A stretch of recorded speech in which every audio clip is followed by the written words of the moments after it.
కాకినాడ జిల్లా Gollaprolu ZP girls high స్కూల్లో విద్యాశాఖ ఆధ్వర్యంలో ప్రధానోపాధ్యాయుల అధ్యక్షతన పేటీఎం 3.0 కార్యక్రమాన్ని ఘనంగా నిర్వహించారు. ఈ కార్యక్రమానికి ముఖ్య అతిథులుగా పిఠాపురం నియోజకవర్గ 5-మెన్ కమిటీ సభ్యులు, డీసీసీబీ చైర్మన్ తుమ్మల బాబు, మాజీ ఎమ్మెల్యే పెండెం దొరబాబు, ఓదూరి కిషోర్ హాజరయ్యారు. ఈ సందర్భంగా జనసేన జిల్లా అధ్యక్షులు తుమ్మల బాబు మాట్లాడుతూ, విద్యార్థుల నడవడిక నైపుణ్యాలపై టీచర్లు తల్లిదండ్రులకు చెప్పేందుకు మంచి వేదికగా పేరెంట్స్ టీచర్స్ మెగా మీటింగ్ చాలా ఉపయోగకరంగా ఉంటుందన్నారు.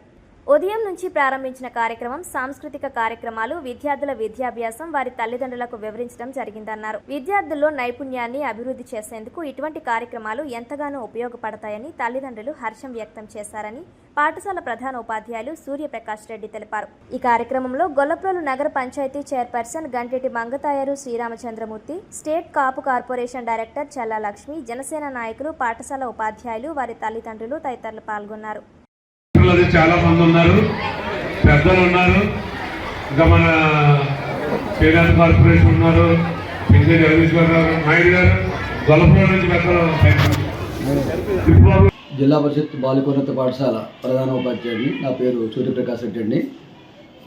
మన రాష్ట్ర ముఖ్యమంత్రి వర్యులు చంద్రబాబు గారు, తర్వాత మన ఇన్ఛార్జ్ డిప్యూటీ సీఎం గారు పవన్ కళ్యాణ్ గారు, తర్వాత మన విద్యాశాఖ మంత్రి నారా లోకేష్ గారి ఆదేశాలతో మన పాఠశాలలో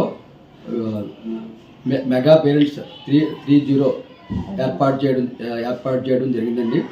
ఈ కార్యక్రమానికి పేరెంట్స్, తర్వాత పిల్లలు హాజరయ్యారండి. తర్వాత ప్రత్యేకంగా 5-మెన్ కమిటీ మెంబర్లు అయినటువంటి మన ఇన్ఛార్జ్ జనసేన నియోజకవర్గ ఇన్ఛార్జ్ 5-మెన్ కమిటీ మెంబర్ అయినటువంటి తుమ్మల రామస్వామి అనే బాబు గారు, మరియు మాజీ ఎమ్మెల్యే పెండెం దొరబాబు గారు, మరియు ఓదూరి కిషోర్ గారు హాజరయ్యారు. వీటితో పాటుగా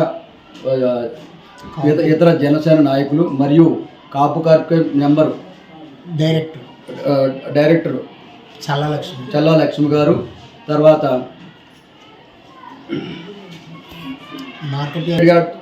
chairman Pithapuram market yard chairman Vakapalli Suryaprakash గారు మరియు ఇతర జనసేన నాయకులు అందరూ కూడా హాజరయ్యారండి. ఈ కార్యక్రమం చాలా జయప్రదంగా జరిగింది. తల్లిదండ్రులు అందరూ కూడా ఈ కార్యక్రమాన్ని చూసి ఇటువంటి కార్యక్రమాలు ఇలా ఎన్నో జరిగితే పిల్లల్లో చైతన్యం వస్తుందని చెప్పి చాలా ఆనందపడడం జరిగిందండి. ఈ కార్యక్రమాన్ని జయప్రదం చేసినందుకు మా నగర పెద్దలకు, తర్వాత మా ఉపాధ్యాయులందరూ కూడా నా యొక్క ధన్యవాదాలండి. వీటితో పాటుగా మా పాఠశాలలో సాంస్కృతిక కార్యక్రమాలు కూడా నిర్వహించడం జరిగిందండి. దీంట్లో పిల్లలు కూడా చాలా ఉత్సాహంగా పాల్గొన్నారండి.